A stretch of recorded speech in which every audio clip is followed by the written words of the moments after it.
Jamais nous n'avons été plus libres que sous l'occupation allemande. Nous avions perdu tous nos droits, et d'abord celui de parler. On nous insultait en face chaque jour et il fallait nous taire. À cause de tout cela, nous étions libres. Puisque le venin nazi se glissait jusque dans notre pensée, chaque pensée juste était une conquête. Puisqu'une police toute puissante cherchait à nous contraindre au silence, chaque parole devenait précieuse comme une déclaration de principe. Puisque nous étions traqués, chacun de nos gestes avait le poids d'un engagement. Les circonstances souvent atroces de notre combat nous mettaient enfin à même de vivre sans phare, sans voile, cette situation déchirée et insoutenable qu'on appelle la condition humaine. L'exil, la captivité, la mort surtout, que l'on masque habituellement dans les époques heureuses, nous en faisions les objets perpétuels de nos soucis.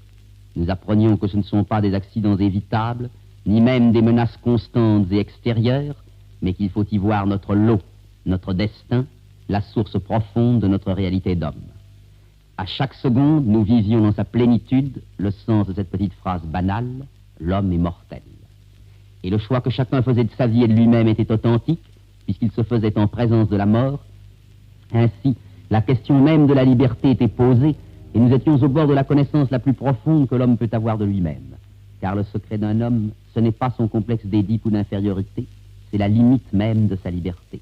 C'est son pouvoir de résistance au supplice et à la mort. À ceux qui eurent une activité clandestine, les conditions de leur lutte apportaient une expérience nouvelle. En toutes circonstances, ils étaient seuls. Ils étaient traqués dans la solitude, arrêtés dans la solitude. Pourtant, au plus profond de cette solitude, c'étaient les autres, tous les camarades de résistance qu'ils défendaient. Un mot suffisait pour provoquer 10 sans arrestation. Cette responsabilité totale, dans la solitude totale, n'est-ce pas le dévoilement même de notre liberté ?